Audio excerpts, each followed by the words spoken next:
Hervé Villard, de son vrai nom René Villard, est né le 24 juillet 1946 à Paris.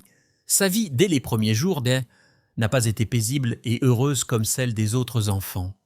Le père d'Hervé a quitté la famille alors qu'il était très jeune, laissant sa mère affronter seule d'innombrables épreuves.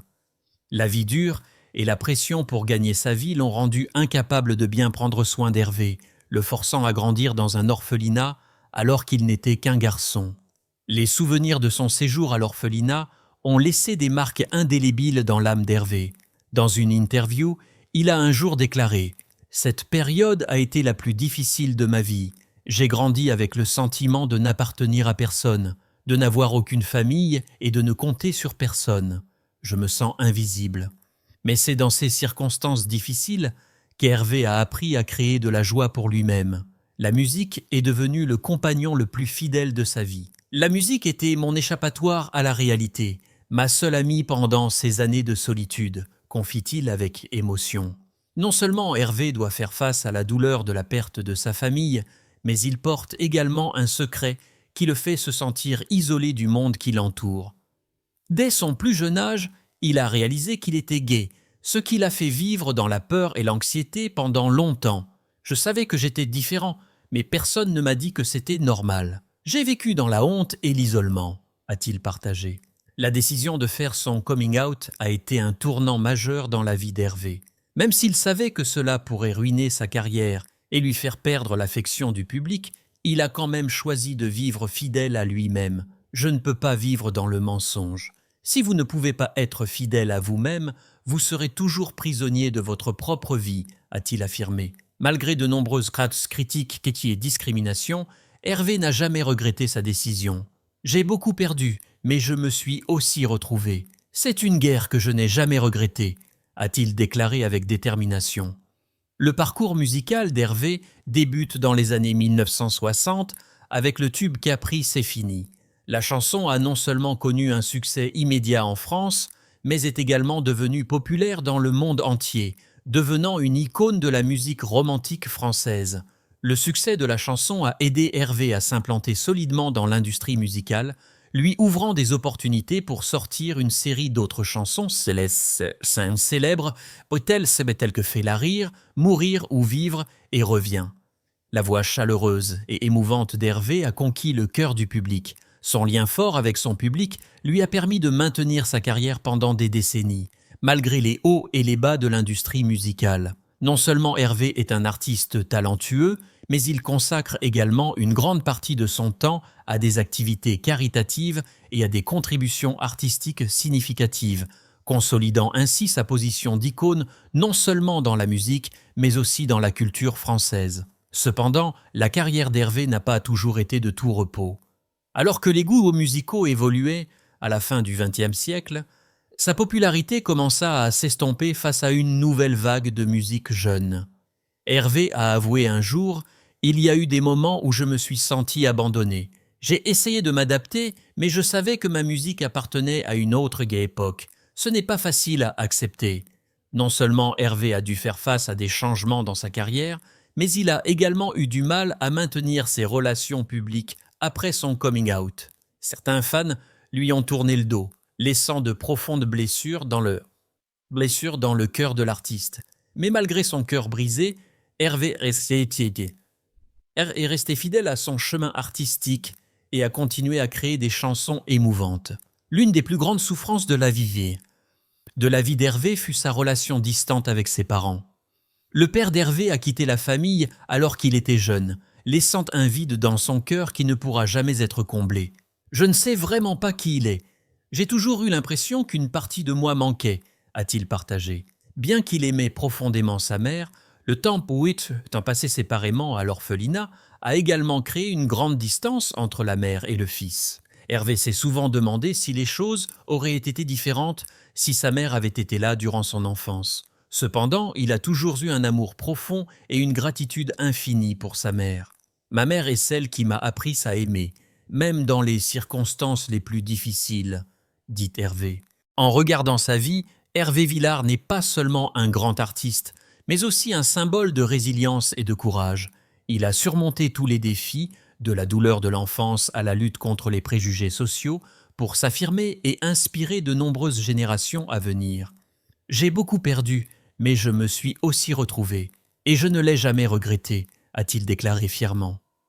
Le destin ironique lui a volé son enfance innocente lorsque son père est décédé prématurément et que sa mère a quitté la famille.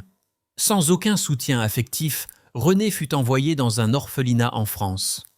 Dans cet environnement difficile, René a vite dû apprendre à être indépendant et à faire face à la solitude. Cependant, dès son plus jeune âge, il a montré un grand amour pour la musique.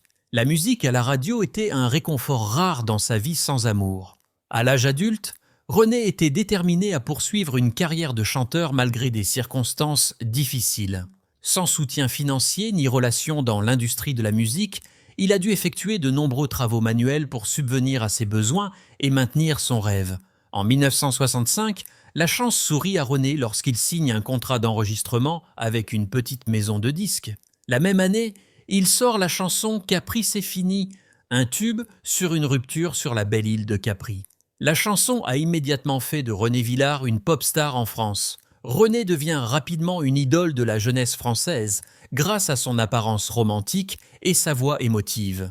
Ses spectacles faisaient toujours salle comble et son nom était célèbre non seulement au niveau national, mais aussi dans de nombreux pays européens.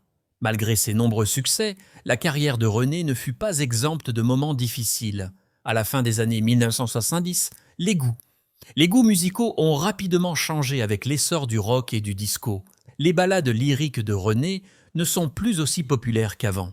Le déclin de sa carrière ainsi que la pression des médias ont fait tomber René dans une crise mentale. Il a un jour confié qu'il y avait eu des moments où il se sentait désespéré et voulait abandonner la musique. Durant cette période, il a presque disparu de l'industrie du divertissement et a vécu dans l'isolement. Grâce à sa volonté hors du commun et à son amour indéfectible de la musique, René décide de revenir sur scène dans les années 1990. Il sort de nombreux nouveaux albums et organise des spectacles de retrouvailles. Bien qu'il ne soit plus au sommet de sa gloire, René occupe toujours une place particulière dans le cœur des fans. Ses spectacles stunts ne sont pas seulement une occasion de profiter de la musique, mais aussi un moment de partage d'histoires de vie et de volonté extraordinaire. La vie de René Villard témoigne de la puissance de la foi et de la persévérance. D'orphelin, il est devenu une icône de la musique française, surmontant toutes les tempêtes et tous les défis. La musique de René n'est pas seulement de belles mélodies, mais aussi des histoires d'espoir, d'amour et de volonté de vivre. Il inspire toujours la jeune génération en disant « Peu importe la difficulté de la vie, tant que vous n'abandonnez pas vos rêves, vous trouverez la lumière ». L'une des caractéristiques assez distinctives de la carrière de René Villard est sa capacité à se réinventer constamment tout en conservant l'essence de son style musical lyrique. Malgré les nombreuses fluctuations du marché musical, René reste fidèle au genre ballade qui mêle romance et tristesse profonde. Les compositions de René ne sont pas seulement de la musique, mais aussi le reflet de différentes étapes de sa vie, de la joie, de la tristesse, jusqu'au désir de trouver la paix de l'esprit. René se considérait comme l'un des pionniers de la musique romantique en France. Sa présence a contribué à enrichir le paysage musical français, déjà célèbre pour des noms tels que Charles Aznavour et Édith Piaf. Les chansons de René ne sont pas seulement appréciées en France, mais se répandent aussi fortement dans de nombreux pays européens. Il est devenu le symbole d'une génération qui aimait la musique sincèrement et profondément. Malgré ses nombreuses réalisations, René n'a pas été exempt de défis dans sa vie personnelle. Il a traversé une période où il a dû faire face à des problèmes de santé et a eu l'impression de lutter pour trouver un but dans la vie alors que sa gloire s'estompait progressivement. Mais au lieu de se complaire dans le regret, René a trouvé une nouvelle joie en partageant ses expériences de vie et sa musique avec la jeune génération. Il participe souvent à des rencontres et des échanges, inspirant les personnes en difficulté avec sa propre histoire de vie. René a partagé un jour « La vie n'est pas toujours facile, mais la musique m'a aidé à guérir mes blessures les plus profondes.